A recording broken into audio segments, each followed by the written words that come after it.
am Amy Vetter, and welcome to the Breaking Beliefs podcast. This valuable time is for you to pause in your day and go on your own self-journey. Discover the beliefs that are holding you back from living your best life at work and at home. Learn from the guests on this show as they share their inspirational stories on how they found ways to break internal beliefs that were no longer serving them. Because if you believe you can, you will. And our podcast begins now.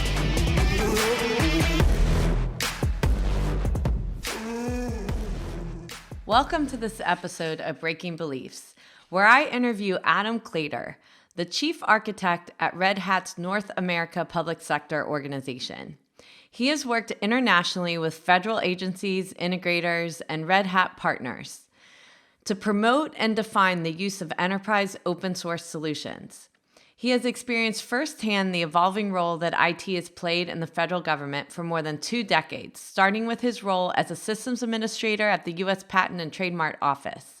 Prior to joining Red Hat, Adam was a senior architect, system administrator, and lead for a variety of commercial and government agencies, including Lockheed Martin, the National Education Association, RSA Security, and AOL Time Warner. During this interview, Adam shares his journey from starting out in repairing computers to gaining the opportunities that have led to his success today. His journey is going to inspire, and be sure to share and like this episode so that others can learn from Adam's journey as well. Welcome to this episode of Breaking Beliefs. And today I am with Adam Clater, the chief architect of Red Hat. And Adam, did you want to just give us a little introduction on yourself before we start? Yeah, absolutely. So I'm a chief architect at Red Hat's North America Public Sector Organization, which means I have the immense honor of working sort of across the government, federal, state, and local, and sometimes internationally with governments to help them figure out how to use new Red Hat open sourcey type of technologies to move their mission forward. Wow, that sounds very interesting, and I hope we get into that a little bit because I would love to hear more. So let's start off just with a little bit of your background, your history as Adam Clater, not the chief architect. Well, I didn't start there. So where did you start? Where did you grow up? Yeah, so I live currently in Northern Virginia. I have, with the exception of about 6 months that I lived in Germany when I was probably 21, I have lived in the Northern Virginia area my whole life. So I'm a very rare native to this area where we see a lot of turnover of our population. You can imagine every 4 years we have an election cycle that brings new senators and congresspeople and administrations in, and with them, they bring a lot of important people from where they were to the DC area, as well as we've got the Pentagon and a variety of military bases around. So there's that churn, plus all of our industry that has grown up around that. So it's really a lot of churn in this area, not a lot of natives.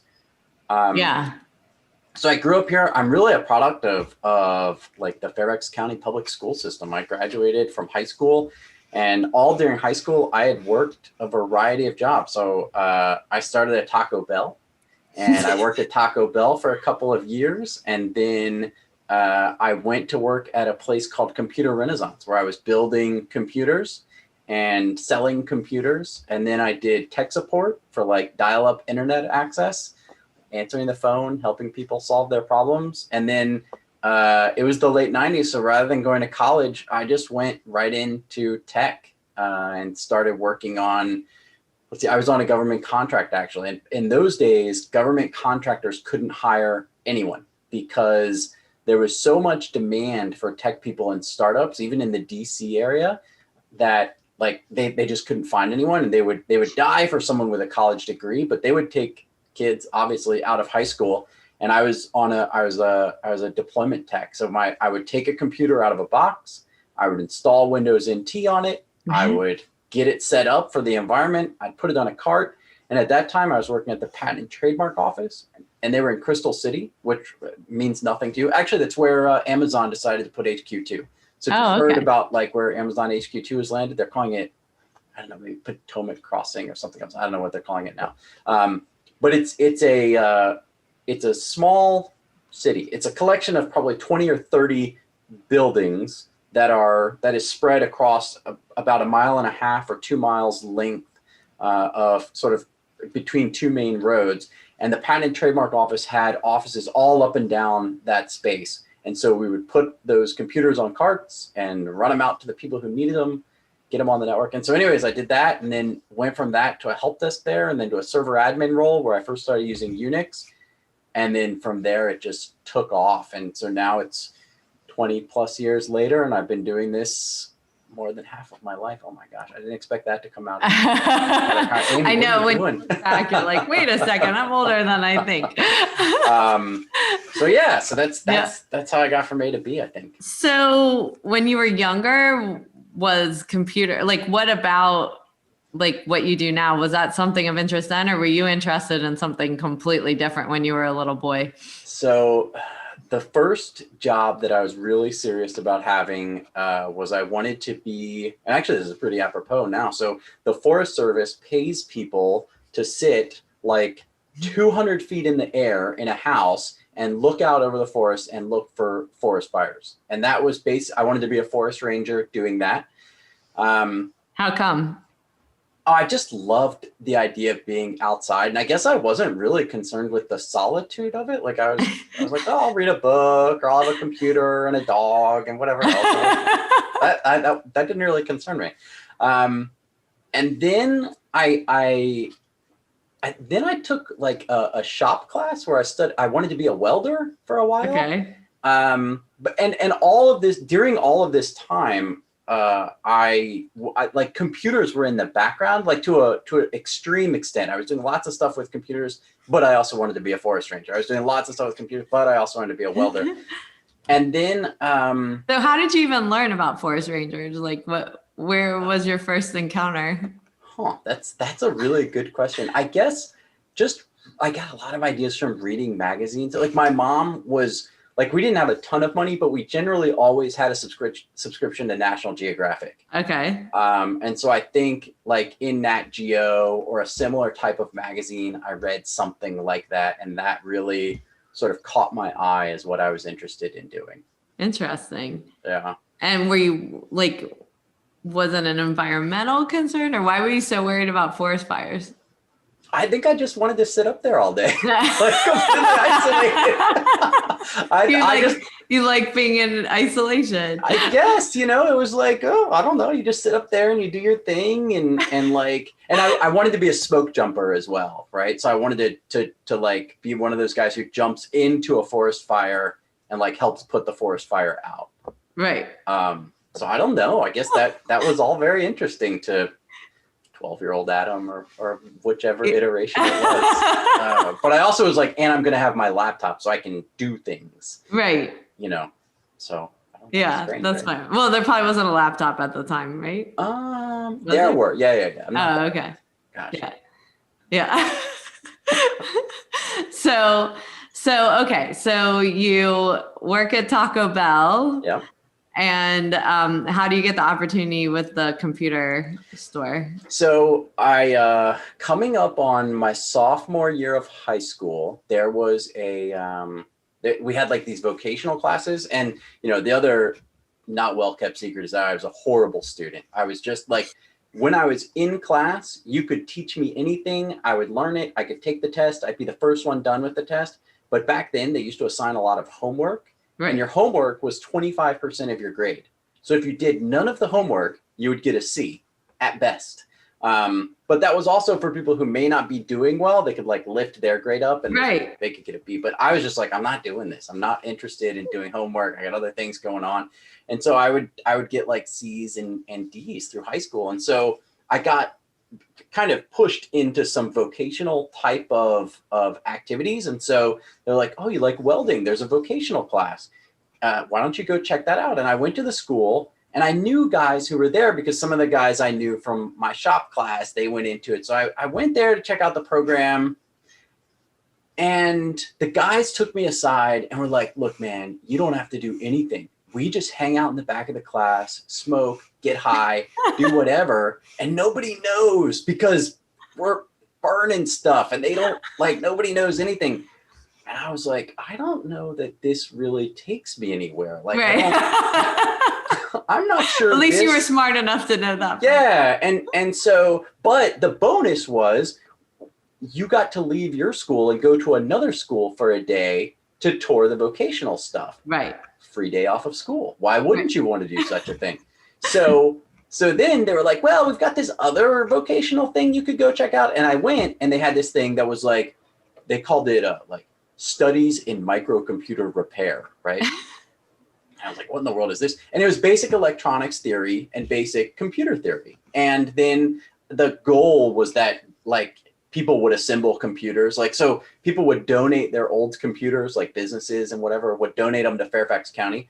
They all ended up going to this one class, and then we were supposed to rehab, refurbish them, and sell them. I think that happened next to never, but I got to learn a lot. Yes. There was a lot of classroom instruction just about computers and all that. And so I parlayed that into the gig at the computer store, helping to build and sell. Got it. Which was huge. Yeah.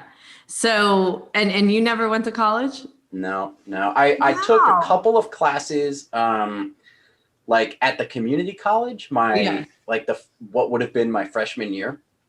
But that was also like I was like, okay, I'm gonna work, I'm gonna get stabilized, like get an apartment with some guys and do all that stuff. And then once I got to that point, it was like, okay, I feel good. Now I'm gonna go and try to take some classes at Nova, the local community college. But I was working so much and I was so cheap. That was the other thing about my contracting. They were like, Adam, you want to work overtime? And I was like, yeah, I want to work overtime. Give me all of it. And so I would work so many hours that for the first time in my life, I was falling asleep in class. And I was like, wait a minute, like I'm not going to pay to sit in a class and fall asleep. So I was really lucky to have a lot of, well, first of all, amazing mentors throughout my life. I've just had just a slew of people, because I always sort of had a little bit of a chip on my shoulder. And so like, I would always find people who saw themselves. So give me some examples of people during that time that helped you. Oh my gosh. I mean, going all the way back to the Patent and Trademark Office is a guy who I still stay in touch with named Dave Presh. Dave Presh ran the Unix sysadmin team, and he was like, he called down to the help desk and was like, hey, I heard you've got a kid down there who's pretty good and maybe pretty cheap, and I want to turn him into a Unix admin. And so he hired me onto his team, and he paired me up with a guy, next mentor, Whitney Winston. And Whitney was amazing. He had a double master's from MIT, one in electrical engineering and one in like comp sci or ECE. And he actually came to PTO because he wanted to be a patent examiner so he could go to law school through PTO and then go join a firm. But he hated being a patent examiner so much, he jumped over to the Unix admin team, and I got the opportunity to work with him. I mean, there's people like Alan Kraft, who's still at PTO, the last I checked, just folks who had been in that world for so long.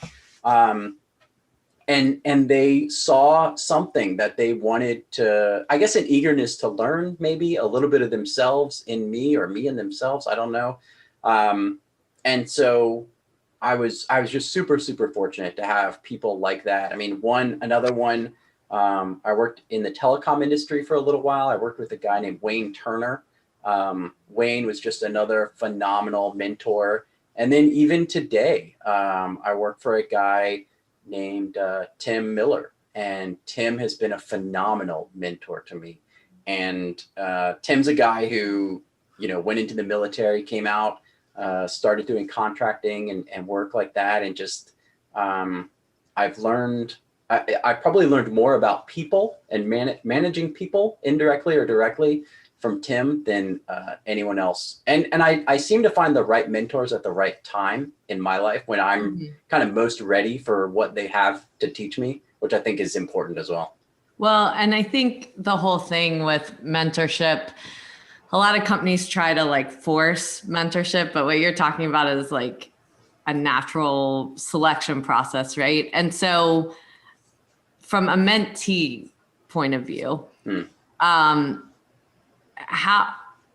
why do you think they wanted to mentor you? I mean, I know they saw themselves in yourself, but what did you provide them that made it beneficial for them to mentor you? Yeah. Well, I was a pretty funny guy. And so, so I think, I think a lot of people tell me, so I have good friends as well who sometimes feel like, why do you hang out with that guy? He's kind of weird. And they're like, I don't know, he makes me laugh, right? So I have to assume first is that I brought a little bit of levity and humor, but also, there was a lot of work that had to be done, and I was a really eager worker, and just whatever had to be done, and I would learn things so quickly back then, and kind of not master, but get enough knowledge around something to be able to be effective at it super, super quickly. And so they could just throw problems at me and solve them. The really early ones, man, like Whitney and Dave and Alan there at the Patent and Trademark Office, I think they were just amazing human beings. I mean, there was no other real value that I think I was driving other than, hey, we can here's another guy in the on-call rotation. You can call Adam at 3:00 in the morning. He'll get up and come in and fix the problem.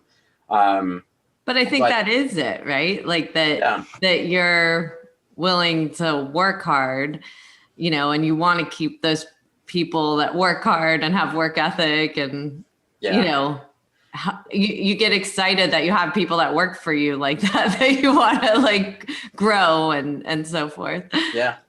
No, it was great. It was good. And so where have you seen yourself mentor people? So it's something that I've become more acutely aware of in the last, so I've been at Red Hat for 10 years. It'll be 10 years in December. So in the last 10 years while I've been at Red Hat, there's been my career progression and then sort of the mentoring aspect. And so at Red Hat, it's really interesting because I have a lot. So I work in a sales organization, and I'm on the technical arm of the sales organization. And we have sort of the sales people in addition to sort of us as the sales engineering organization.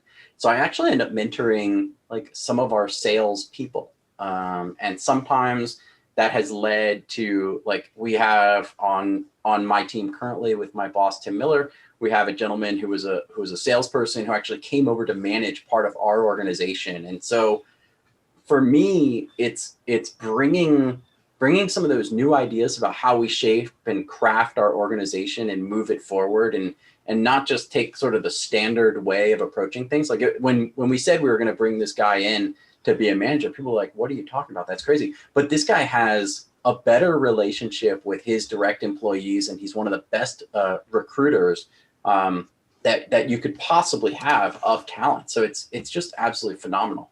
I've also had the opportunity to mentor some peers and sort of mentor them in some of the art of managing up a little bit and how you do that. And that's stuff that I just learned directly from my boss and watching him sort of affect change and building a consensus across an organization before you dive in and sort of start throwing fists about the changes that you want to make, so that when the eventual fray happens, you've got a lot of people on your side who are like, no, we've already talked about this. This is definitely what we want to do. And right.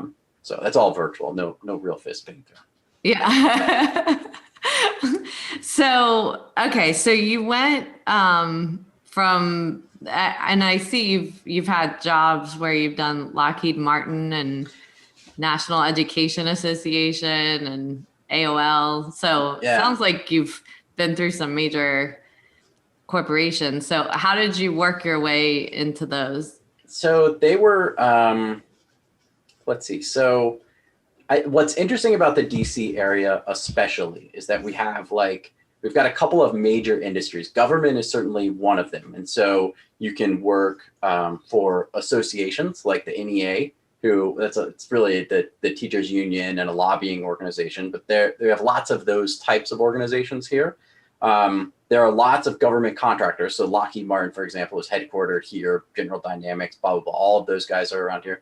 But then we had a big telecom industry. So like Sprint, T-Mobile, Nextel, AOL, we're all here because this is really where the internet started and where the major backbone for the internet is. Like when you talk about even today, Amazon having availability zones, you know, Amazon East and Amazon West. Well, Amazon East is here in Northern Virginia because that's where the big fat internet connections are.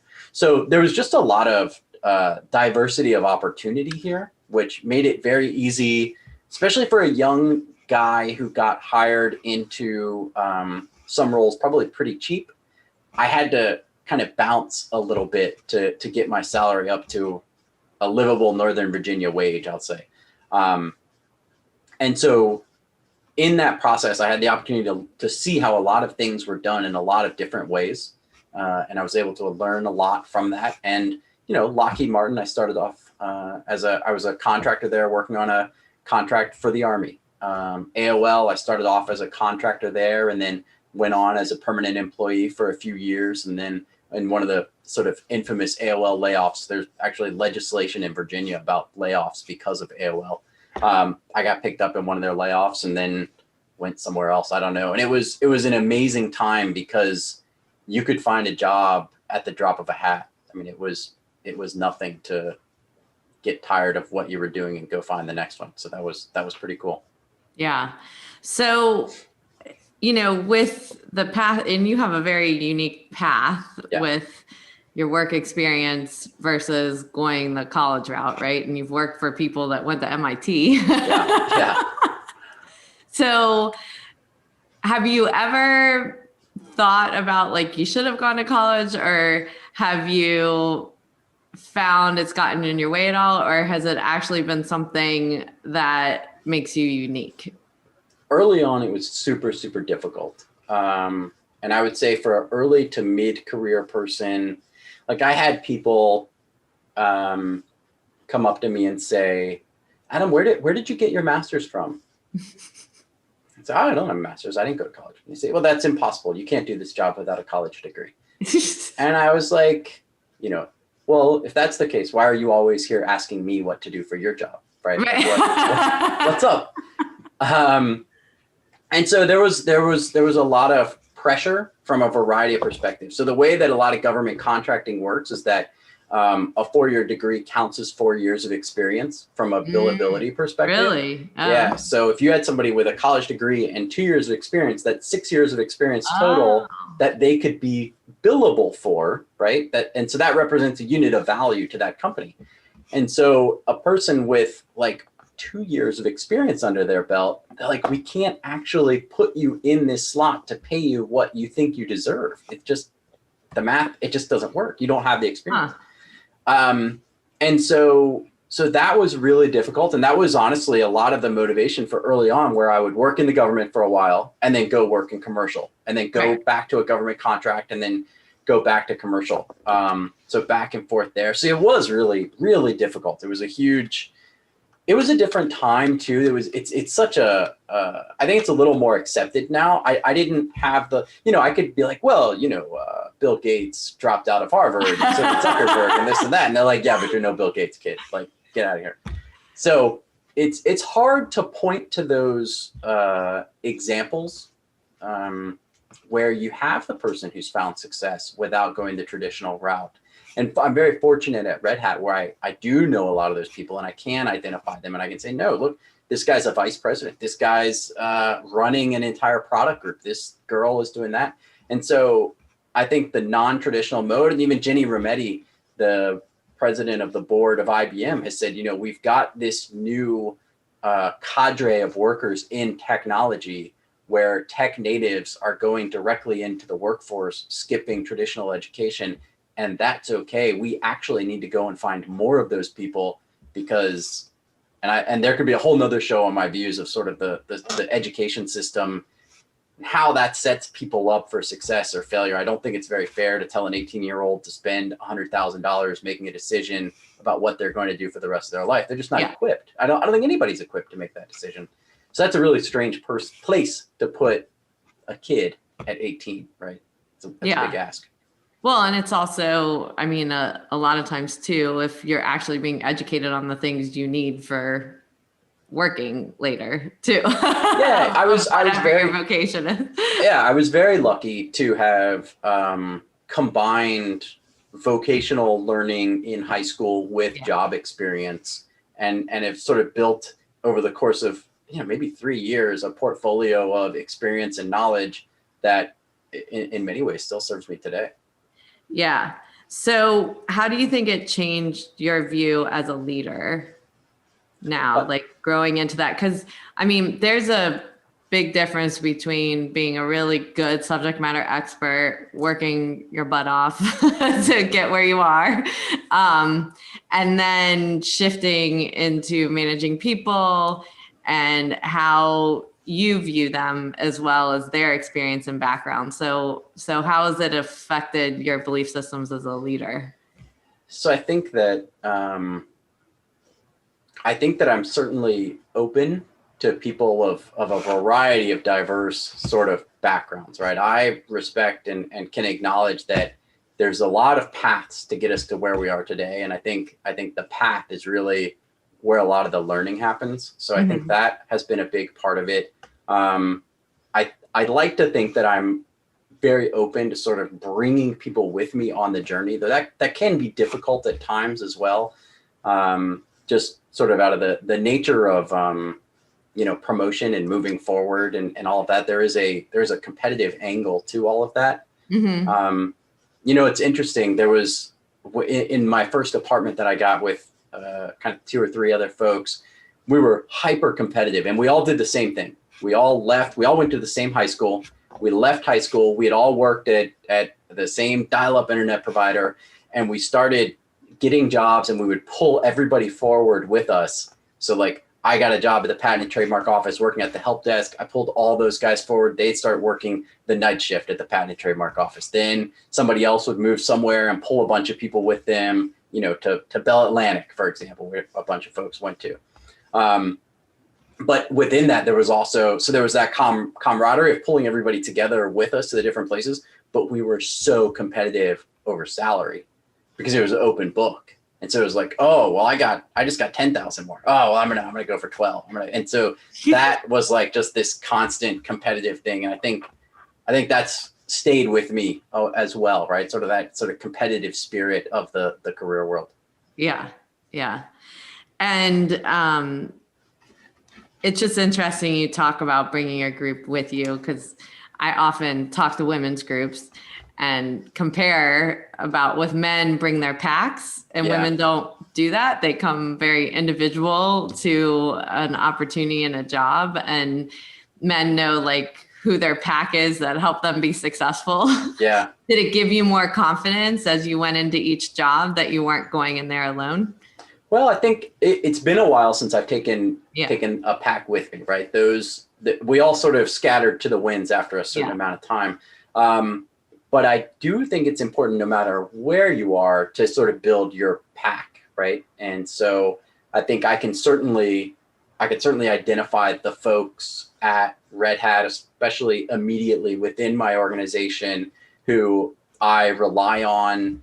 And it's a largely diverse group of people. I think that I've got actually a lot of my closest confidants across Red Hat are women in my organization.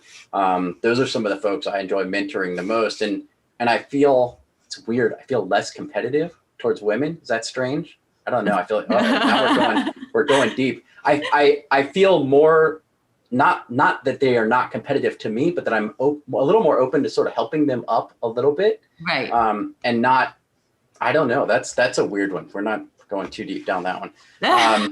Well, I mean, and it can be personality types and kind of going back to your competitive nature with other men. Yeah.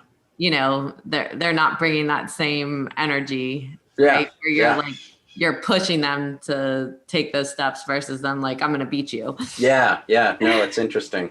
It's interesting, but it's great. It's like I said, right? That's an amazing place to be. It's probably unlike any other place I'll ever work. And so it's, when you get that, you want to hold on to it as long as you can. Yeah. So how do you think, I know you said in the beginning, a lot of people, because of your humor and hard work and so forth, but what do you think now, as you've moved through your career, are the traits that, or changes you've made in your life that you think affect others in a positive way? Yeah, I've tried to become much more gracious as I've aged. I certainly wasn't always, and I don't think I would be friends with me of 20 or 25. And that's part of the maturation process, right? Right. I think one of the things that I've really, really learned is a little bit of patience, and to understand. There was someone at one point in my career path told me, everybody's temporary. Either you'll make the decision to leave, or they'll make the decision to leave, or they'll move on, or this will happen, or that will happen. But you can't look at these situations like everybody's just like it's static. This is just the way it's going to be forever. Yeah. And so it's taken a while for that I understood what they were saying immediately. It's taken 15 years for that to become part of my real ethos of understanding of people, and sort of incorporate that sense of patience a little bit into how I look at things and understand things, and watch organizations evolve and people move within them, and how all of that plays. Just having a little more patience around that, I think, has certainly helped me, and I'm sure has helped others as well. It's something I coach people a lot, is that this is all changing, and to be quite honest, in a sales organization, it's probably the most change. My lights just turned off. How about that? It's probably the most change that you'll see in a variety of organizations. So it's probably the most change that you'll see in a variety of organizations. And we've got like pretty cyclical annual change. Mm-hmm.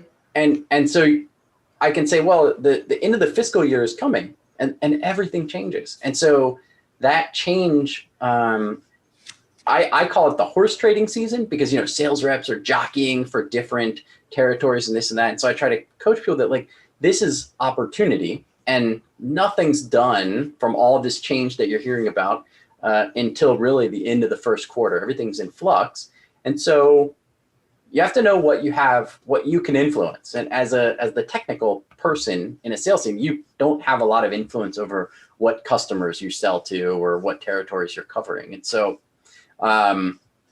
it's like, just sit back for a moment and watch and just observe, and know that at the end of the day, it's not going to matter too much. So I do try to counsel some of the patience, which I think can be helpful. Yeah. And that's had a big impact on me. It's been a big change for me, for sure. Yeah, for sure. So, we met through your coffee talk. Yeah, the Red Hat Coffee Hours. So what made you develop that or get involved with that? So that was really an opportunity that was driven by somebody on my team, actually on our marketing organization, named Lisa. I think you met Lisa. Mm-hmm. And Lisa's very much the brains behind the Red Hat Coffee Hours, as well as sort of the producer. And so she basically, she sent me to a booking website, and she was like, look for interesting people on here and tell me what you think you would talk about, what you would talk to them about.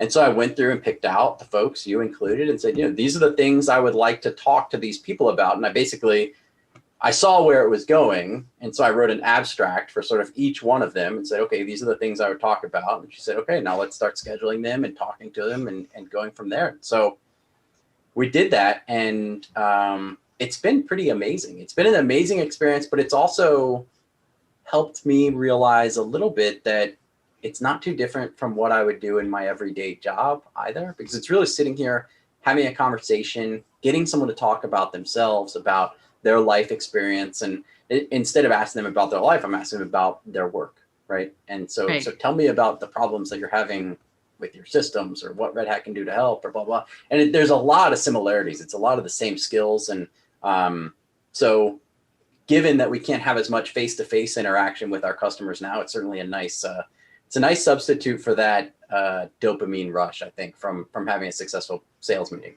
Yeah, exactly. I feel like there's some connection out there. And I absolutely do. Yeah.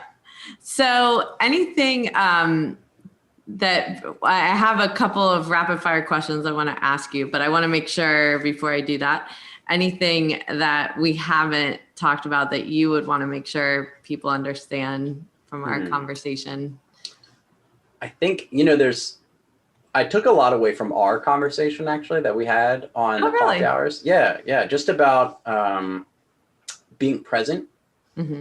taking the opportunity to be present in the things that you're doing. I think the biggest takeaway from me, or for me, excuse me, from that was how acutely other people can tune in to your presence in the moment. And I certainly have an awareness of moments where, I'm all darty eyed or looking all over the place or trying to see what else is going on, or I've got something else on my mind and I'm not in that moment. And so I do think that one of the most valuable things you can do is just be present in the moments that you're in. I think that was huge. And I appreciate you for pointing that out the way that you did. It really helped get through. So thank you. Oh, nice. Well, thank you. All right. So just some fun questions. So you pick a category. All right.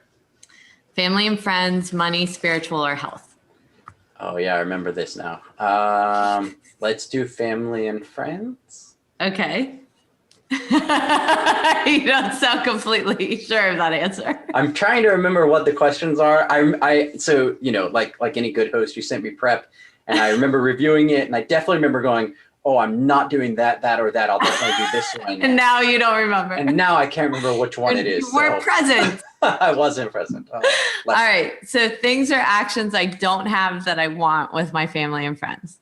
Not enough interaction right now, right? We're all so isolated and so solo, and we've lost the organic aspect of just the really, really organic. And it's so hard you remember, and I know this is supposed to be rapid fire, but you remember when all of this started and we were doing virtual happy hours, and it's like, let's do virtual.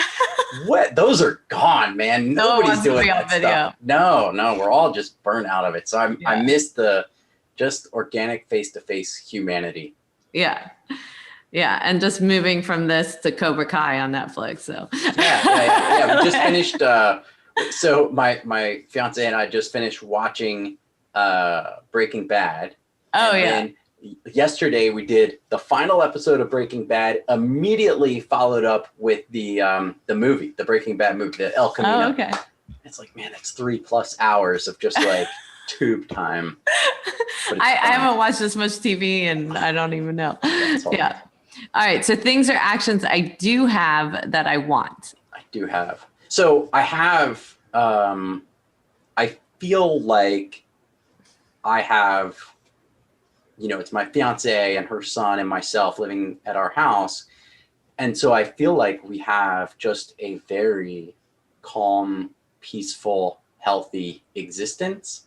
And I don't know that I had experienced that in my past, kind of to this depth. Like the idea of being quarantined with another person or people for this amount of time. And so I'm really quite happy with how we're doing things and looking forward to what that means for the future. That's awesome. Things or actions that I don't have that I don't want. Yelling. Yeah. There's no yelling, there's no crying, there's no anger. It's just things are chill. So that's good. Yeah. And things or actions I do have that I don't want. Do have the COVID-19, not the sickness, but the weight gain. I feel like the lack of activity has not boded well, and I need to, get back on the rowing machine or something and start fighting back against this thing. Yeah. Well, thank you so much for being a part of this podcast, and lots of things to learn from your journey. You've had a very interesting life, and I think it should be a great example for people that, school isn't always for everybody, and hard work and being smart and finding your path is what's important. There was a lot of luck. There was a lot of great fortune. And so what I would say is that, and one thing that's really dawned on me in the past, probably 5 years or so, is to recognize that I've had a lot of fortune because of who I am. I've had a lot of people extend opportunities to me that may not have been extended to others. And so for me, it's identifying where there are some other people who may need some of those opportunities and how I can help. Love that. Well, great. Well, thank you very much. And I look forward to sharing our conversation. Absolutely. Thank you. And now for our mindful moments in my segment with Adam Clater, which I found so interesting. I love listening to each person's story because we all have a story. And Adam's story is so unique because of how he really described himself as a child, where he was a hard worker, he was smart, he understood the work that he was doing in school. He just didn't place importance on the homework part of it. And it's such an example of people that might be put to the side because they're not following what's acceptable or what's expected, and instead really noticing the amazing things about a person and what can really help them. And he really talked about those people that really guided him in his path, that even figured out to put him in some of those vocational classes where he was much more interested because it was work at school, but also hands-on work where he was getting experience and understood why he was doing what he was doing, because you can tell in his brain the other work that he was doing in school, he just couldn't wrap his head around why he had to do homework when he already understood the content and so forth, and he was being rated down for that. And that teacher, that person that took notice, that saw that potential in him and gearing him in his pathway, think about how many times we overlook people that don't fit the mold and they don't get the opportunity that we could possibly give them. And I think it's just an example of how each of us can step back and see someone, that they're actually seen for the attributes that make them amazing, that they're not ignored because they don't fit the acceptable norm, and the potential that they have in the future. And he talked about how important mentors were in his life that actually took him under their wing and showed them the way. But it was also because he was giving back in ways that they weren't used to seeing.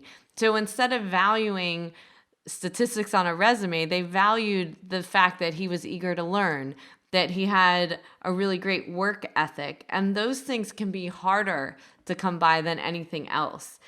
And it's just a reminder that we, often think we want certain things in our business or traits in our staff that we have in our business, but it may not be exactly what we need when we're actually honest about the kind of people that we need working for us, and looking for those traits during an interview process or in the things that we ask them to do as kind of challenges to see what their work ethic is and what is the most important thing. When we look at the staff that we have, looking at what are our most valued staff, is it their resume or is it the type of attitude and work that they create? And actually defining that when we're looking for people to fill roles, so that we make sure we understand what we're looking for from the human side of every person that we bring in the door that we work with. Now, I thought it was really important, his point about being open as a leader to diverse backgrounds, and that we learn from one another from our differences, and that's what grows all of us. And that he also talked about how important camaraderie is as far as being successful as a team.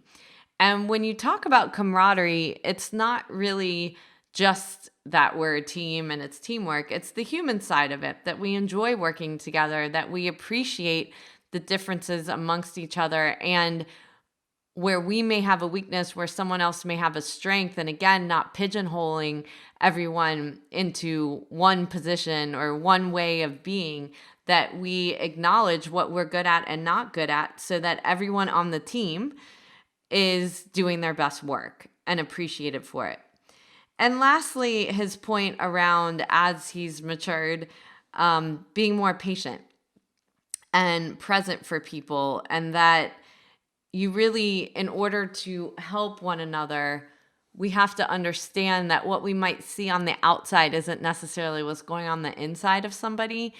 And if we don't get still, and if we don't get present, and if we don't have the patience and understanding or compassion for another person, we might not get to the root of any issue that we're seeing and be able to solve it.